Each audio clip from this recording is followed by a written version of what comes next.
Komitasiz kısmı.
Ջան, այսօրվա միջոցառումը այսպես է տենց օգտվելով առիթից, որ ոչ աշխատանքային օր է,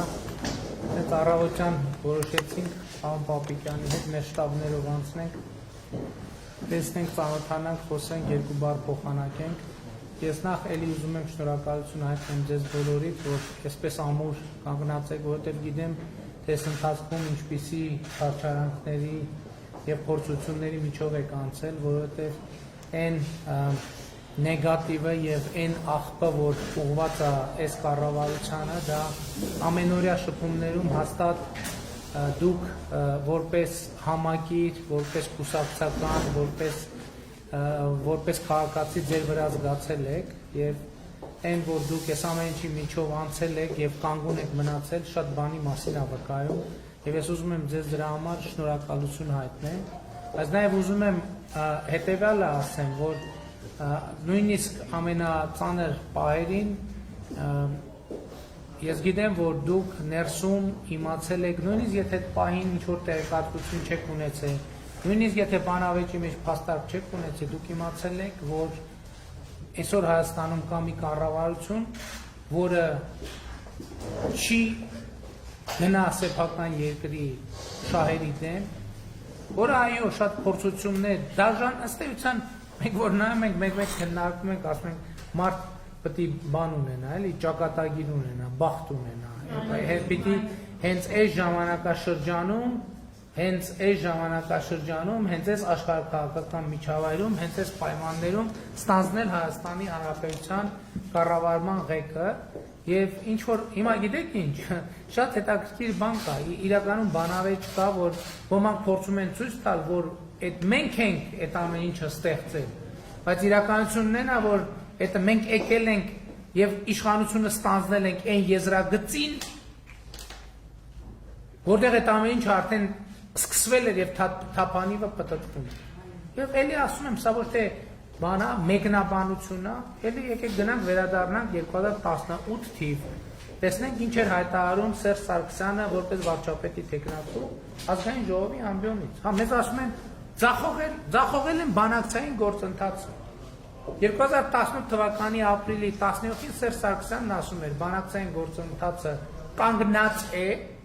եւ բան չի ներշնչում,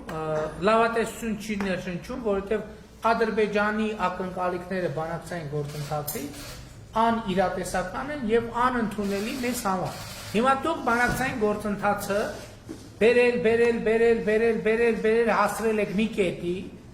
որտեղ քաջալերել եւ ոգևորել եք Ադրբեջանի,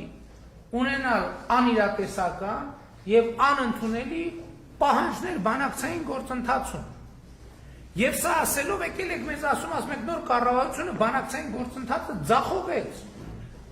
Հետևաբար ձեզ ասածը այն է, որ մենք պետք է ընդունեինք Ադրբեջանի անընդունելի պահանջները։ Իսկ որոնք էին այդ անընդունելի պահանջները, էլի այս թեմայով գնացի, բայց հեսա կանդրադառնամ Դավթաշենում խոստացածս թեմային։ Որոնք էին այդ անընդունելի պահանջները։ Սերժ Սարգսյանը ինքն է ասել, որ մենք ասում էինք 16 թվականի արդեն այնքան մեջբերել եմ այդ հարցազրույցները, ամսաթվեր են գիրիշում։ 16 թվականի, թե 17 թվականի նոյեմբերի 16-ին, թե էական չի լավ։ Ասում եմ մենք, ասում ենք 7 շրջանները տալիս ենք, դուրս ենք գալիս, բայց Ադրբեջանը ամեն անգամ դնում է նորանոր պահանջներ։ Այսինքն բանակցային գործընթացը բերել եք այն կետին, փոխանցել եք նոր կառավարությանը, որտեղ հայկական կողմի դիրքորոշումն է, որ 7 շրջանը տալիս ենք Ադրբեջանին, ասում է, չէ, չեմ ուզում 7 շրջանները, ավելին պետք է տալ։ Գալիս են ասում են բանակցությունները ձախողեց։ Այսինքն տրամաբանություն պետք է ունենեք, թե չէ։ Հետո ասում են պատերազմ սկսեց, պատերազմ հրահարեց։ Սերժ Սարգսյանը 2017 թվականի էլի որպես վարչապետի տեխնացու հանդես գալով ազգային ժողովի ամբիոնից ասում է, այլևս շատ երկար ժամանակ չպետք է հույս ունենանք, որ Ադրբեջանը ուխտադրոշի վերջը ռազմական ճանապարհով չլուծի հարցը։ Ինքը արձանագրում է բանակցային գործընթացի ձախողումը եւ պատերազմի մեկնարկը, որ 2016 թվականի նստեյության մեկնարկել է։ Մեզ մեղադրում են բանակցային գործընթացը ձախողելու, պատերազմ սկսելու մեջ։ Եվ ես նկատի ունեմ հետևյալն է, այսօր Դավթաշենում ստեղծված հանդիպման ժամանակ ասում են նաև ընտրությունների մասին է պետք խոսալ։ Այսօր ասում են բան,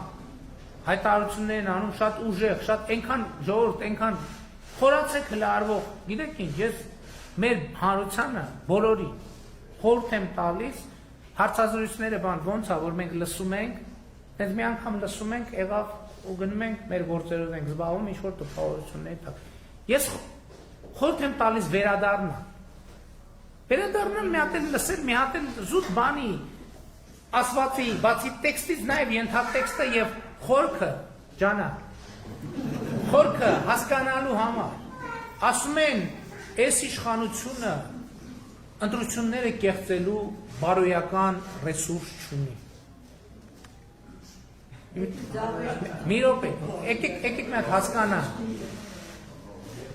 Այս ամենամեծ գնահատականն է մեր իշխանությանը, որովհետև ասում է,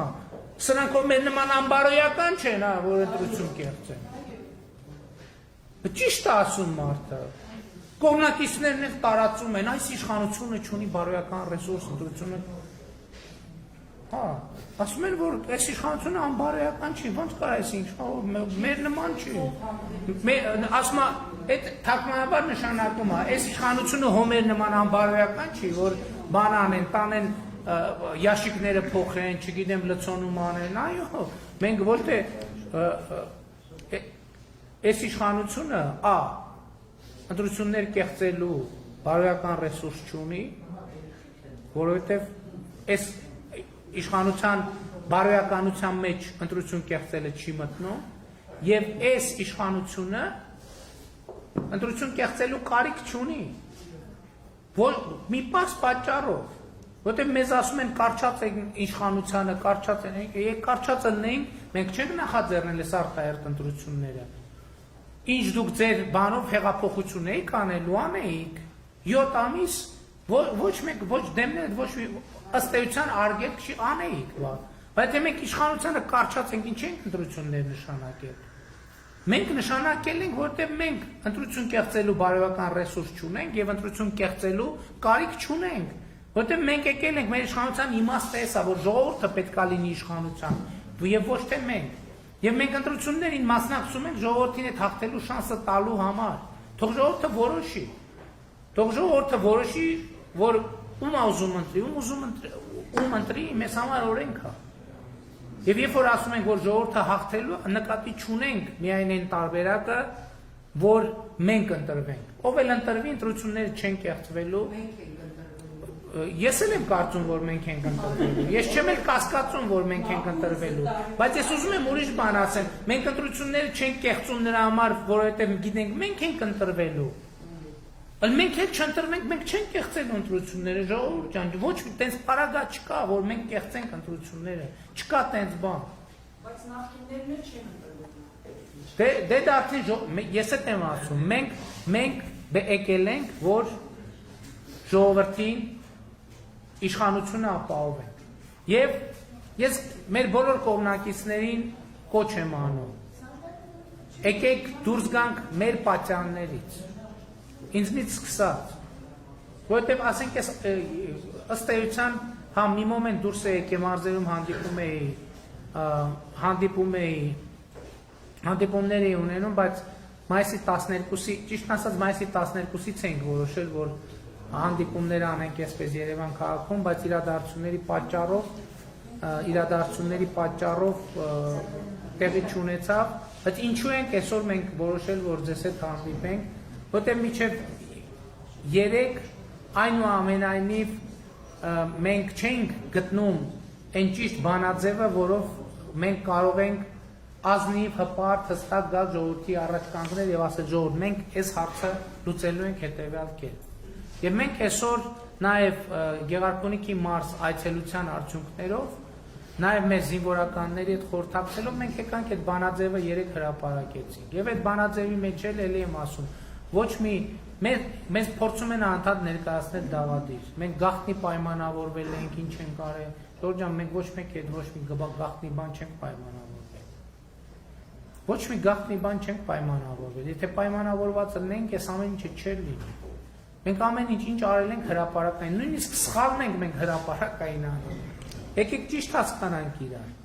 Նույնիսկ սխալը մենք մեր նույնիսկ սխալը չենք թաքցնում, բայց բոլոր այն դավադրությունները, որ մեզ վերագրվում են, դրանք կեղծիք են։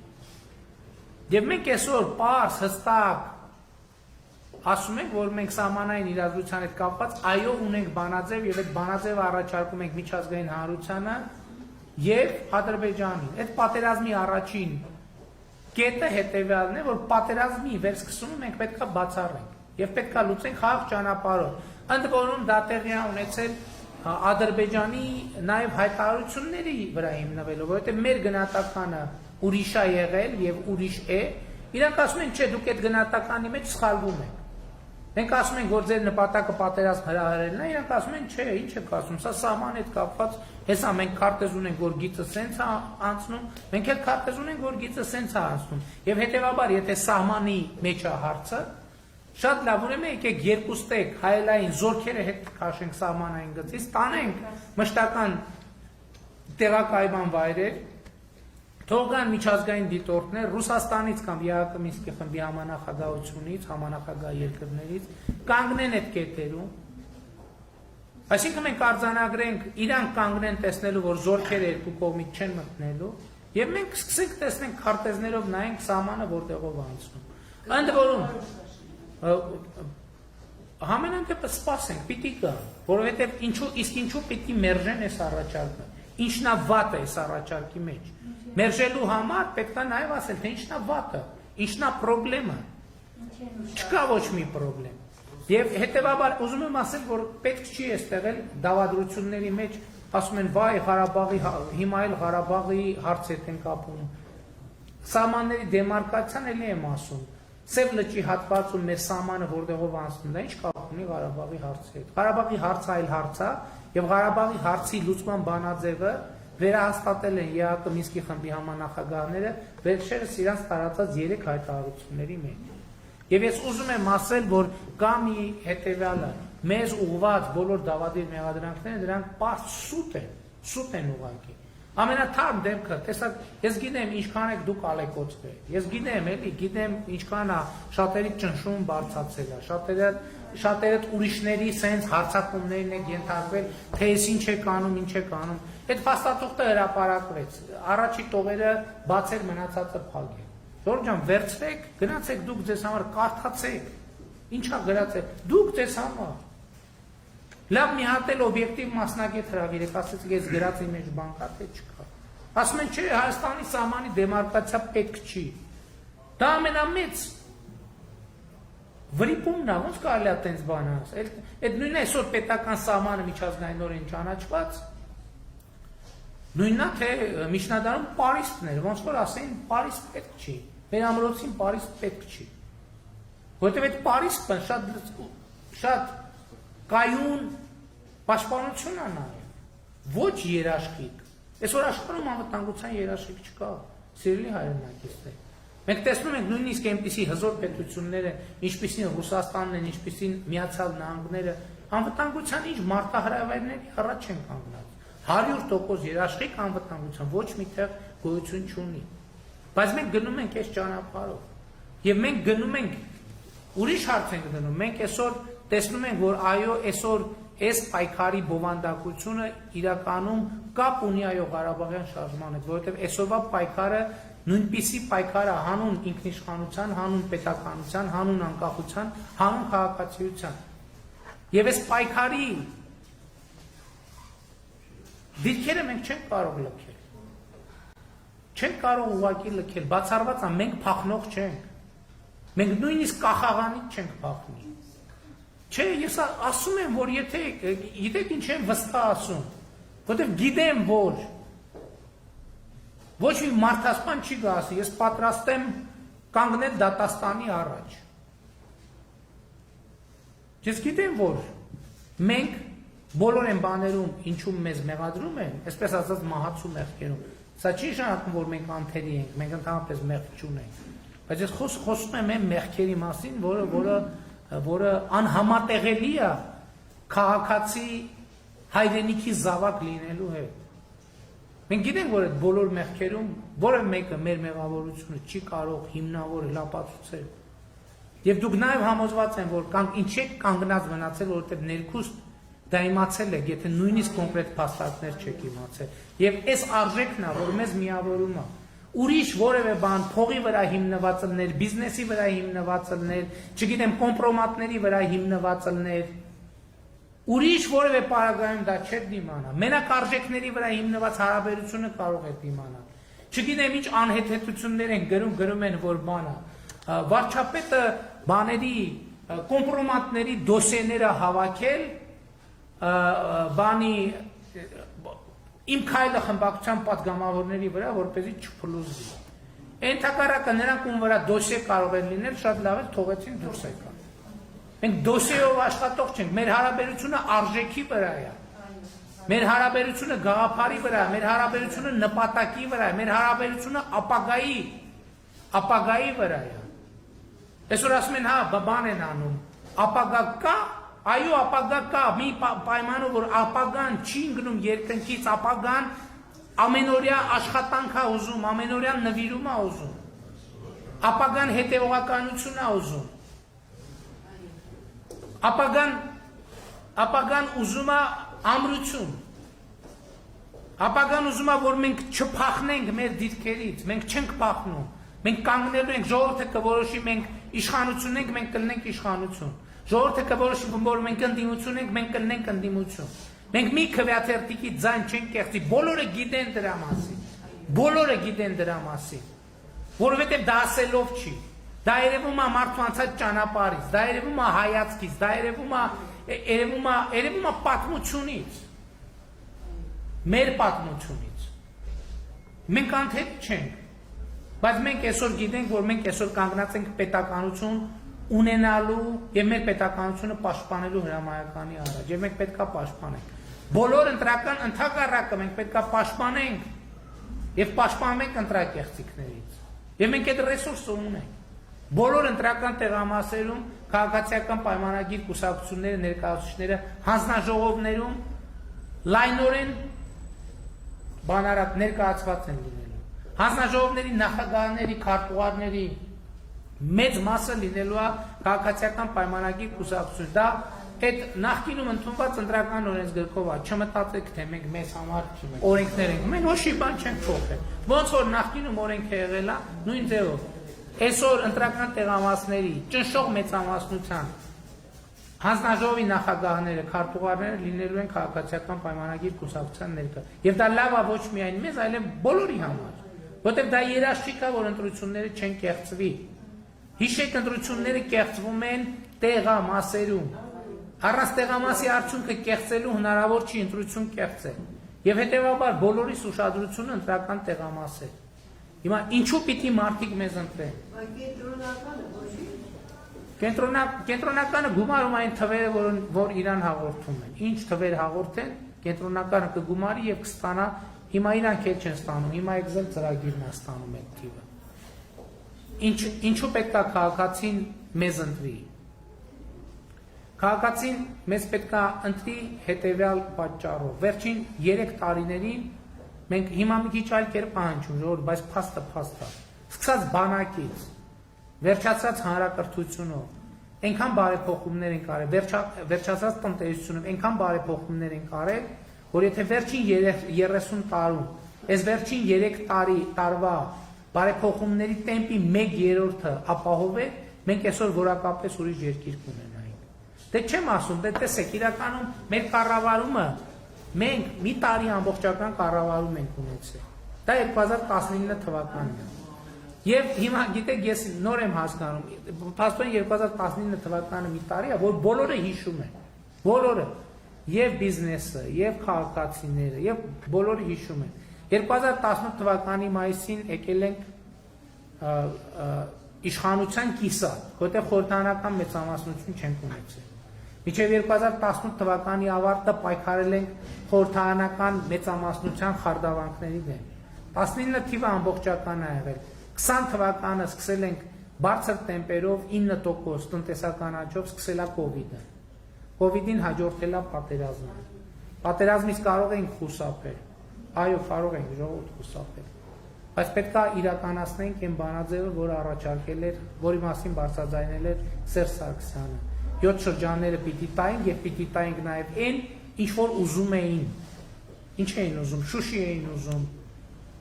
Եվ այդպես շարունակ, Ղարաբաղ էին ուզում։ Հայաստան են ուզում, հիմա էլ Հայաստան են ուզում։ Եվ բայց մենք պետք է կանգնենք եւ ասենք, որ մենք չունենք Հայաստան որևէ մեկին տալու, չունենք։ Չունենք։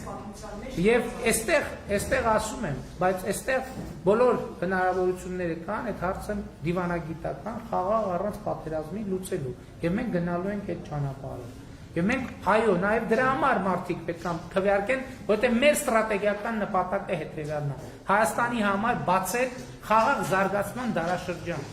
Սա մենք որպես նպատակ ունենք։ Եվ մենք դա է պատճառը, որ մենք հարցերը չենք թաքցնում մեր ժողովրդից։ Մենք պետք է Հայաստանի շահերին համապատասխան լուծենք այդ, ինչպես ասում են, հասցեագրենք այդ մարտահրավերները եւ Հայաստանի համար բացենք խաղաղ զարգացման մի երկար դարաշրջան առանց պատերազմների, որովհետեւ մեր պատմությունը ցույց է տալի, երբ որ մեր երկիրը ինքը բաց կոմունիկացիաներ ունեցող երկիր է, ինքը թռիչքաձև զարգանում է։ Խորհրդային Հայաստանը այդ բացության շնորհիվ ու պատերազմից հետո 30 տարվա ընթացքում դարձավ արդյունաբերական մի թռիչքաձև զարգացող երկիր։ Այո, մեր նպատակը խաղաղ զարգացման դարաշրջանն է եւ մենք պետք է սրա վրա կենտրոնանանք, բայց նաեւ հասկանանք, որ խաղաղությունը մենակ մեզնից կախված չի։ Տեսնում եք ինչա կատարվում։ Այո, բայց մենք պետք է գտնենք ճանապարհ։ Պետք է գտնենք ճանապարհ։ Այդ խաղաղությունը տարածաշրջանի օրակարգ դարձնելու, խաղաղ զարգացման դարաշրջանը օրակարգ դարձնելու եւ իրողություն դարձնելու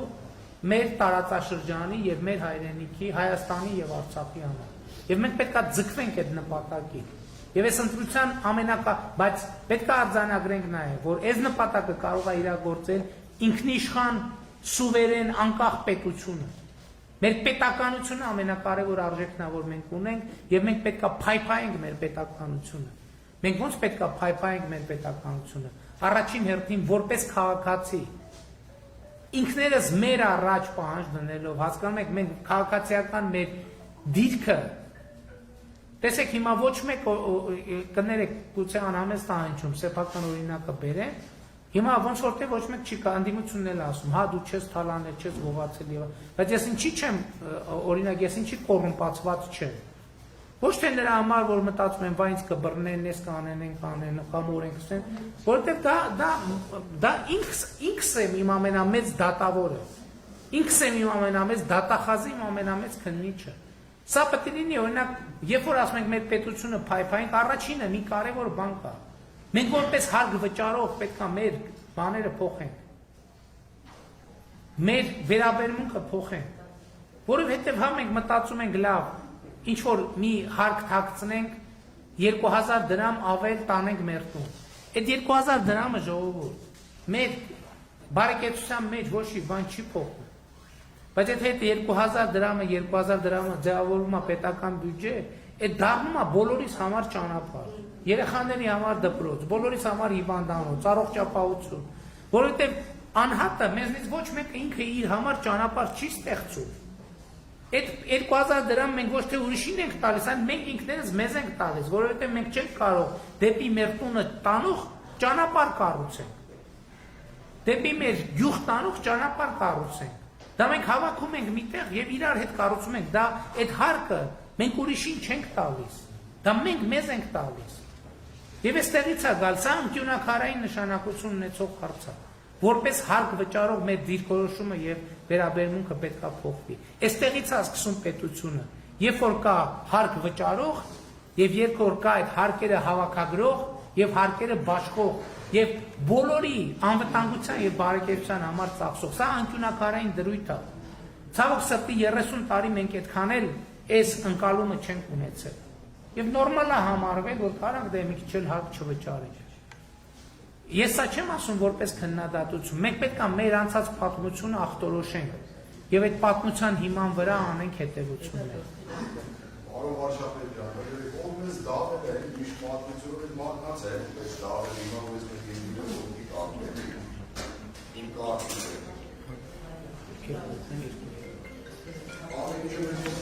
Ես էլի ուզում եմ ասել, օրինակ ամենաշատը մեզ մեղադրում են այդ դատա իրավական, մեզ ամենաշատ տոված մեղադրանքներից մեկը թուլությունն է։ Բայց ես տենց որ մեղադրանքները ալնում, ես ասում եմ, չէ, այնտեղ ասի ես ոչ մի մեղադրանք չեմ բանանում, այսպես ասած արհամարում։ Ես այդ բոլոր մեղադրանքները ընդունում եմ եւ ինձնից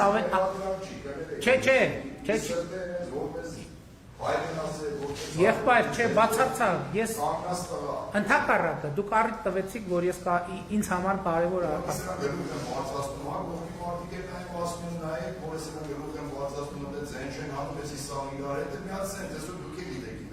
Հա, այդ էլ են, չէ, ասում, որ պայմանավորված է, որ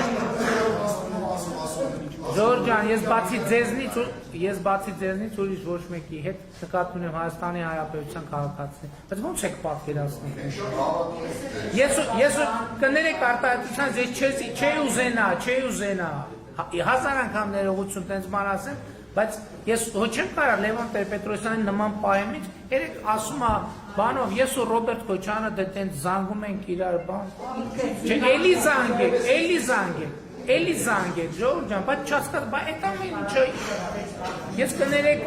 ոչ Ռոբերտ Քոչյանի, ոչ Լևոն Տեր-Պետրոսյանի, ոչ Սերժ Սարգսյանին չեմ զանգում, բայց եթե զանգելու չեմ բացառում, որ իրավիճակը լինի կամ լիներ, որ զանգելու անհրաժեշտություն լիներ, բայց ես դա չի բանանի, չի թաքցնի, բայց մարտի մեկ, այդ բախում, այդ ինչ, այդ պատմություն, թող ոչ մի զոհ չպահանջվի, ավազակապետ, մոնղոլ թաթար, այդ ինչ է։ Բայց ես ձեզ մի բան ասեմ, ես համաձայն եմ, մենք ուղղակի բան Վարդանյանն էլ էստեղ ներկա է, դա մեր թերությունն է, մեր առավելությունն է, մենք ասել ենք, որ վենդետա չի լինելու եւ վենդետա չի եղել, բայց վենդետան արտահայտությունից ինչով է տարբերվում, երբ որ կա կայացած ինստիտուտ, որը կայացնում է արտահայտություն։ Ես ձեզ հետեւյալը ասեմ, ես չեմ կարծում, թող որևէ մեկը արդարությունից եւ արտահայտությունից փախնելու է։ Ոչ մեկ չի փախնելու, ժողովուրդ։ Բացառված է, չի փախնելու, բայց մյուսը կա։ Մենք ինչ որ խոստացել ենք, ես հեղափոխության հարթակից ասել եմ, վենդետա չի լինելու։ Մեր ամենամեծ ցավը եւ ամենամեծ խնդիրն է նա, որ մենք ինչ խոստացել ենք, մեր պահվածքի մասով արել ենք։ Որովհետեւ այսօր եթե ինստիտուտ չկա, պատժելը նշանակում է վենդետայի միջոցով պատժել։ Այդ նշանակում է ձեր առաջ ստանձնած պարտավորությունը չկատարել։ Բայց ես էլի եմ ասում, որ ոչ մեկ չի խուսափելու պատասխանատվությունից։ Բայց դրա համար մենք պետք է գնանք ինստիտուտների կայացման ճանապարհով, եւ մենք գնում ենք ինստիտուտների կայացման ճանապարհով։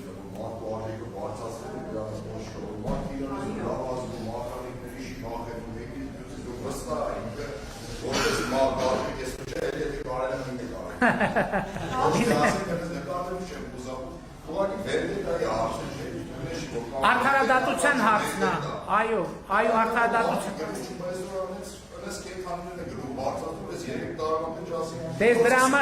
Դրա համար ինչ եմ ասում եմ նախ քաղաքական մակարդակում մենք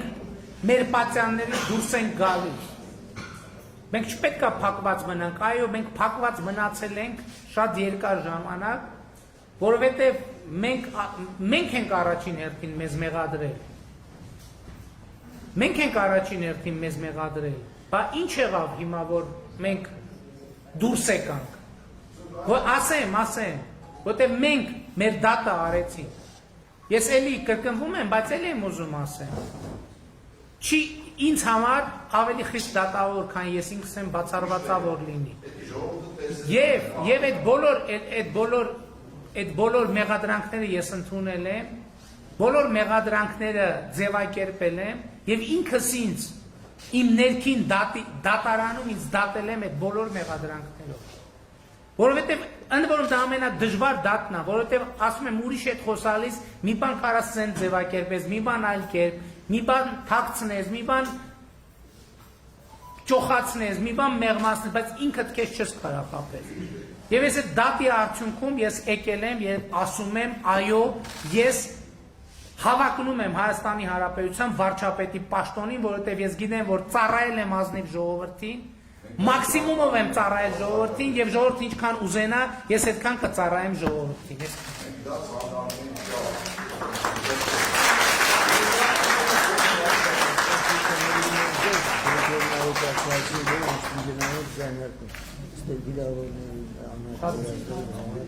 Եթե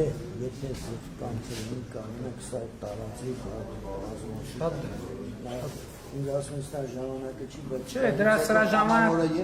ժամանակը միշտ էլ կա։ Շնորհակալ եմ։ Մի հատ դուք եւ դուք հարց կտաք եւ կավարտեք։ Ուրեմն ինձ 94-ից մինչև նա ուզում եմ ներկայացնել։ Մենք հաղթած պետություն Ադրբեջանի, երբ որ պայմանագիրը ընդունվում էր, ինչու Ադրբեջանը մենք կապիտուլյացիոն պայմանագիր պարտադրեցինք եւ ինչու այդ ժամանակ Ղարաբաղի կապիտուլյացիոն պայմանագրի ընթացքում դե կարող էր լուծվել Ղարաբաղի հարցը։ Ինչու մենք այդ պարտադրանքը չարեցինք, ով մեզ հանդարեց։ Դուք երևի ավելի ծանոթ եք այդ հարցին, ավելի տեղյակ եք, որովհետեւ երեկվա Ռևոլ Պետրոսյան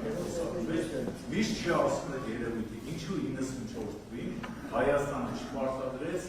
որպես հաղթող կապիտուլյացիոն պայմանագրի կնքեին եւ մենք կարողանք դա անել։ Մենք արդեն էլի վերապահված ենք։ Ամբողջ ցավը գալիս է 94 թվականից մինչև հիմա։ Դա հարցերից մեկն է եւ բանավեճերից մեկն է, որը տեղի է ունենում, բայց փաստն է, որ արդեն 96 թվականին Լիսաբոնի գագաթաժողովում միջազգային հանրությունը արձանագրեց Հայաստանը ըստ էության մենակ մնաց, որովհետև Լիսաբոնի գագաթնաժողովում արձանագրվեց, որ Ղարաբաղի հարցը պետք է լուծվի Ադրբեջանի տարածքային ամբողջականության շրջանակներում։ Գիտեք, 94 թվին կարող էր այլ կերպ լինել, այլ թուղթ ստորագրվեց, քան ստորագրվել է։ Ես մի քիչ կդժվարանամ ասել, բայց մենք շատ ուշադրությունից վրիպել է, բայց 94 թվի զինադադարի հրադադարի պայմանագրից հետո եւս մի պայմանագիր է կնքվել, որը եղել է Ղարաբաղի հարցի կարգավորման մասին, որ մենք հրադադարը պահում ենք մինչև Ղարաբաղի հարցի բանակցային կարգավորումը, որը ըստ էության չի պահվել եւ չի իրականացվել,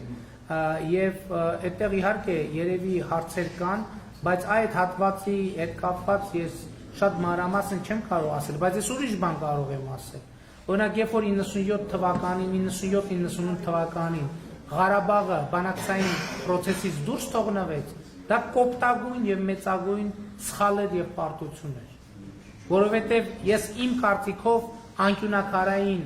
խնդիրներից մեկը դա էր, որովհետեւ եթե օրինակ միջև հիմա Ղարաբաղը լինել բանակցային սեղանի շուրջ, դա բոլորովին ուրիշ իրավիճակ կլիներ։ Բայց եւ ընդ որում 97-98 թվականին Հայաստանը կարող էր ուղղակի ասել չեմ բանակցում, ուղղակի չեմ բանակցում, որտեղ այդ ժամանակ Ադրբեջանը ոչ ուներ այդ ուժը, ոչ այդ թափը, որ փորձեր ռազմական ճանապարհով լուծի։ Այդ ժամանակ այդ հարցում Հայաստանը կարող էր իր կամքը առաջ մղել Եվ դա չի արվել, եւ չի արվել մի պարզ պատճառով։ Գիտեք 97-98 թվականին ինչ process-ներ էին Հայաստանում տեղի ունենում, եւ ոմանք Ղարաբաղին ըստ էության ստացվում է Ղարաբաղին բանակցային սեղանից դուրս թողելու գնով եկան իշխանության։ Լեգիտիմացրին իրանց իշխանությունը, որովհետև իրանց իշխանության լեգիտիմ լինելու վերաբերյալ շատ մեծ կասկածներ կար։ Գիտեք, այդ հայտնի տեղեկանքի պատմությունը վերջին 10 տարում Հայաստանում բնակվելու եւ այլն։ Գործարք էր դա պարզ գործարք էր Ղարաբաղին բանակցային գործընթացից դուրս թողնելու եւ Ռոբերտ Քոչարյանին 10 տարի Հայաստանի Հանրապետությունում բնակվելու վերաբերյալ տեղեկանք տալու մասին, որին հաջորդեցին ինչ իրադարձություններ, որին հաջորդեց հետեւյալ իրադարձությունը, հաջորդեց 99 թվականի փաթեթը Մեղրի տարածքների փոխանակման, որը այսօր հրապարակված է, այդ ամեն ինչը կա։ Նույն պատճառ եւ ես իմիջայլոց, ես ասել եմ այս մասին։ Այսօր նկատել եք, գնում են բան են անում։ 7 ամիս է մեզ ասում են դավաճան, հողատու եւ այլն, SNN, գնում են ասում մենք բան կանենք, մենք գյուղատնտեսության համար բան կապահովենք։ Որակյալ սերմ կապահովենք։ Չհասկացա։ Բա ինչ եղավ այդ պատմությունը այդ դավաճանության բանի մասին։ Հասկանում եք, ոչ մի բանի մասին չեն խոսել այս մարդիկ, խոսել են նրա մասին, որ դավաճան են սրանք հողատու են, կապիտուլյանտ են, հենց ընտրությունները նշանակվեց, գնում են հավաքում են ժողովրդյան, դե սերմացուն կբերենք, սալարկեն կբերենք, դե գիտեք էլի բրիզը բաններ կա, մոռացա՞ք, բա ասեք Ղարաբաղի հարցում ինչ է, ինչ 99 թվին այդ ինչ Մեղրի եք փոխանակում,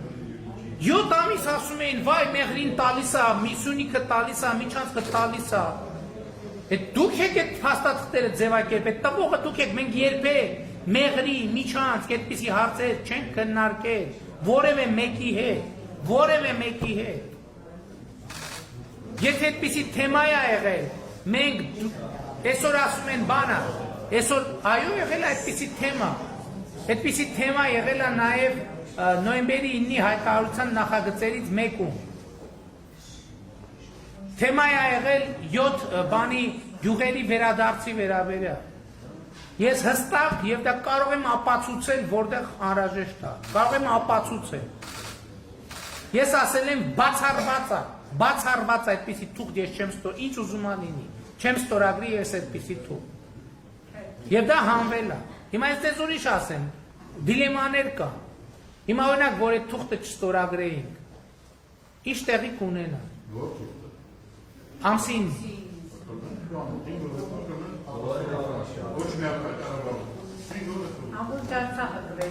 հետաքննայտ է և մեր 30,000 բանակը կհայտնվեր շրջափակման մեջ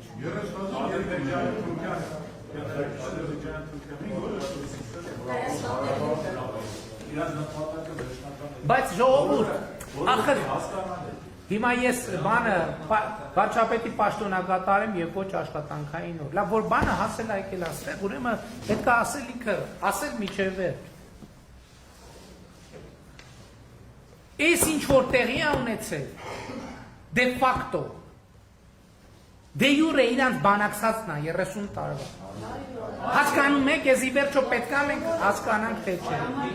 Իրանց բանակցածն է, եւ ես սա կարող եմ ապացուցել, եւ ես սրա մասին խոսել եմ։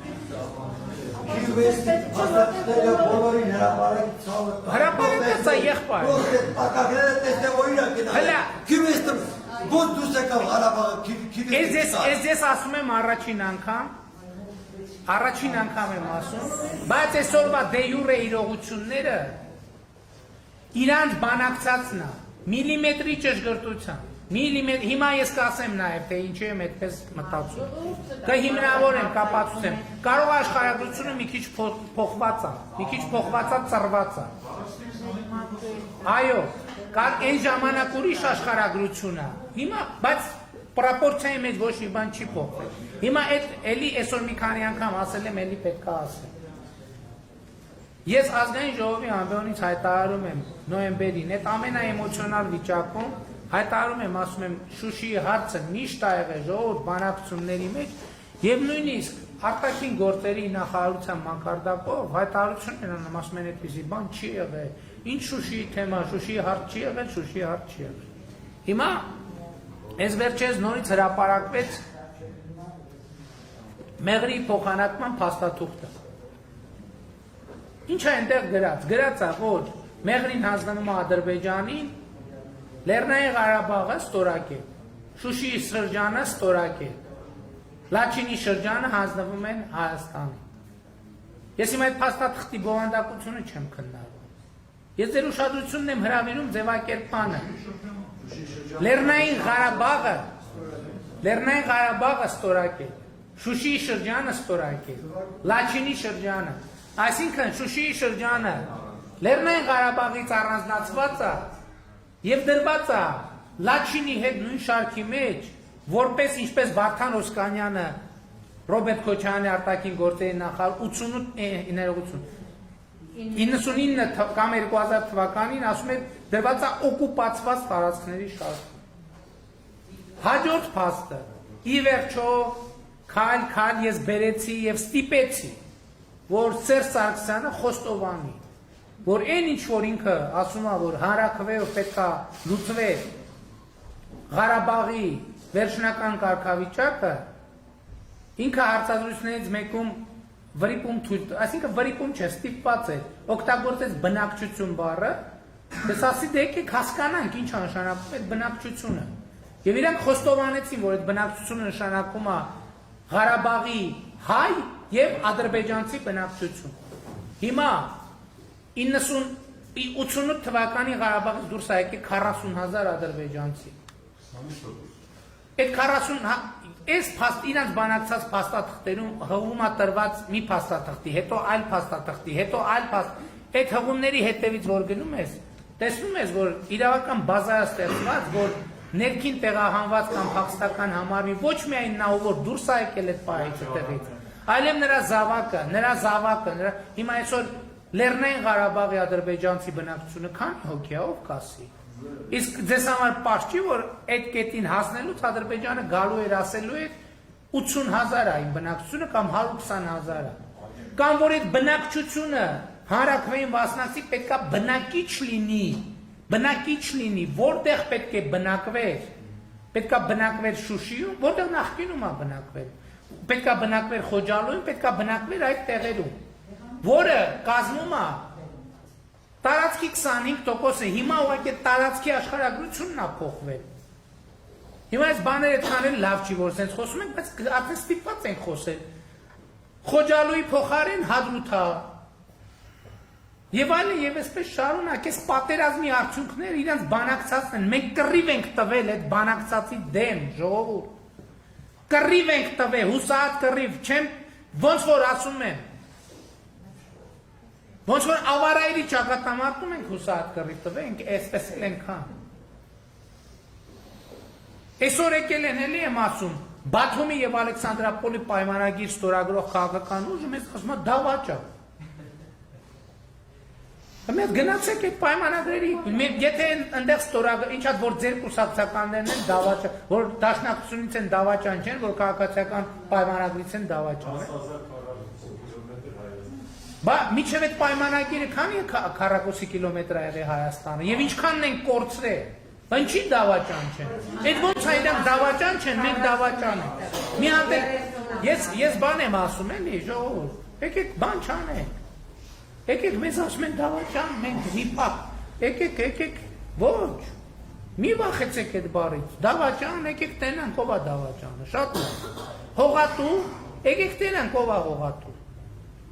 Կապիտուլյանտ եկեք տենանք ով է կապիտուլյանտը։ Համեց Գերեի վերջին հանրային։ Բայց այն մյուս տեղից ուշանում, բայց այն մյուս ինժեներային բաժնի։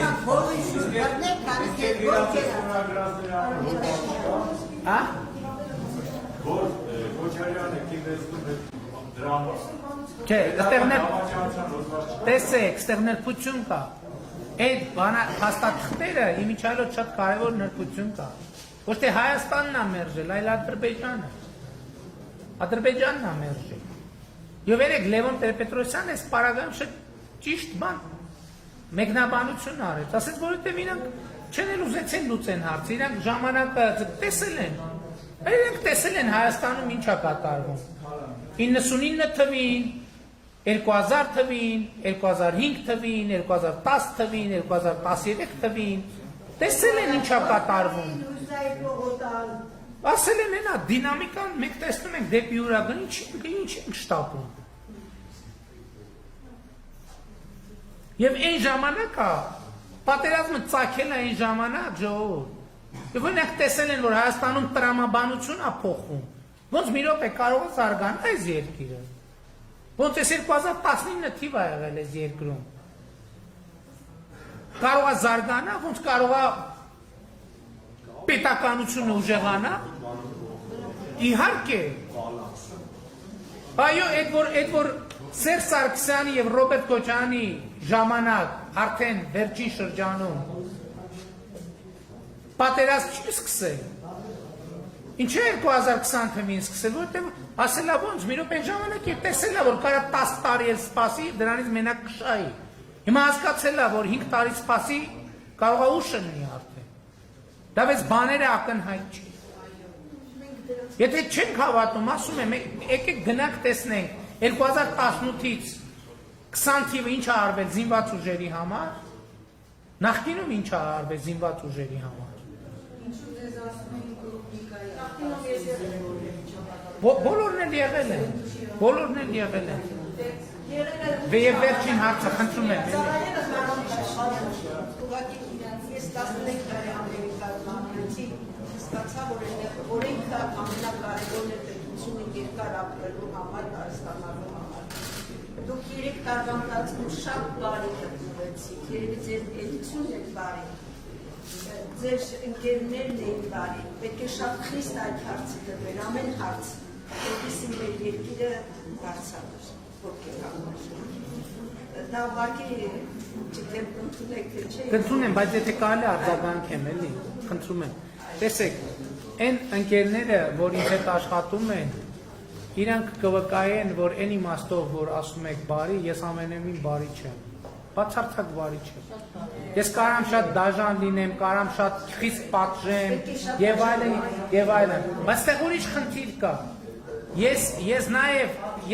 քաղբանտարկյալ եմ եղել Հայաստանի Հանրապետությունում, հասկանում եք։ Ես քաղբանտարկյալ եմ եղել Հայաստանի Հանրապետությունում։ Եվ ես չեմ կարող իմ կենսագրությունը անարգել հրովարտակներով մարդկանց բանտ ուղարկելու եւ մարդկանց բանտից ազատելու միջոցով, հասկանում եք։ Ես իմ անցած քաղաքական ճանապարհը կանարգեմ, եթե ես այդպես վարվեմ։ Ես ուզում եմ, որ ինստիտուտ կայանա, եթե մեղավոր է մարդը, պատժվի, եթե անմեղ է, անկախ նրանից ես իրան սիրում եմ, թե ատում, մնա ազատության մեջ։ Սա շատ կարևոր բան է, որովհետև այդ պետության, դուք ասում եք օրենքը Ամերիկայում օրենքը ոչ թե նախագահի քմահաճույքով է գործում, այլ դատավորի քմահաճույքով է գործում, այդ քմահաճույք չի։ Եվ այնտեղ չկա բան, մեկը ասի այս դատավորը կաշառք վերցրեց, հարց որոշեց, դատարանը որոշեց։ Ընդ որում այնտեղ էլ են անարդար դատավճիռներ լինում, ժողովուրդ։ Ասենք հայտնի փաստեր կան, որ մարդկանց մահվան են դատապարտել, ի կատար են ածել դատավճիռը, հետո այս ԴՆԹ բան անալիզները ի հայտ են եկել, ասել այդ մարդը անմեղ է։ Իմ երկրորդ հարցը, գերիների հարցի վերաբերյալ դուք դատավորված եք։ Ես գերիների հարցի 6 նոր գերիներ կան։ Այո։ Արևանքված որ ասում են գերիներ։ Ես եկեք այդ հարցի վերաբերյալ շատ մանրամասն չասեմ, ասեմ միայն մի բան։ Ակնհայտ է, որ գերիների վերադարձը ժամանակի հարց է։ Գերիների վերադարձը ուղղակի Ադրբեջանը այդ ինչ են ասում, որ պայմանավորվածություն ունեք ընկերությունների։ Ժողովուրդ ջան, ես ոնց եթե պայմանավորվածություն ընդհակառակը պետք է այդ պայմանավորվածություն ունենալ ընտրություններից առաջ։ Ես չգիտեմ կարող է ուրիշները պայմանավորվածություն ունեն, որ լսի հանկարծ միջև ընտրությունը, բայց եթե պայմանավորվածություն ընդհակառակ ընտրություններից առաջ, օր առաջ, որ գան ասեմ, ժողովուրդ տեսակ այդ հարցը լուծեցի եւ այլն եւ այլն եւ այլն։ Ես դրա համար եմ ասում, միշտ պետքա մեղար այդ ձևակերպումները կան, որ ասում են, սենց են ասում, այդ ձևակերպումների մեջ իրանց պատասխանները կան։ Եթե մի քիչ ուշադիր կարդանք, լսենք ինչ են ասում։ Արդեն եթե պայմանավորվածությունը թակարդակ ընտրություններից առաջ պետքա դա տեղի ունենա։ Ոչ թե պահել։ պատասխանը կան։ Հա? Դե շատ է իրավունք մանրի։ Դե ես պատասխանել եմ, այդ Իգնատ Մամյանի բանաստեղծությամբ պատասխանել եմ եւ կարծում եմ դա ճիշտ պատասխան է։ Շնորհակալ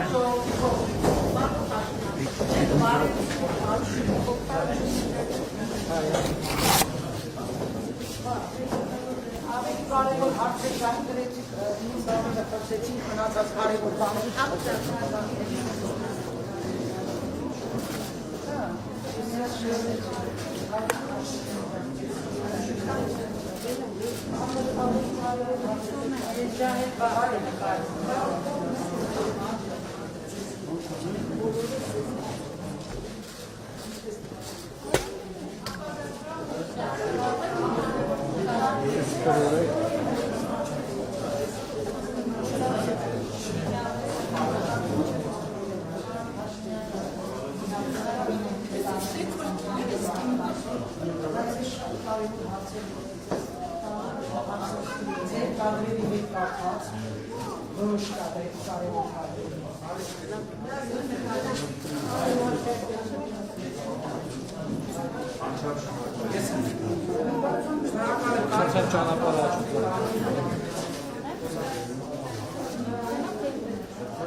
Sniper.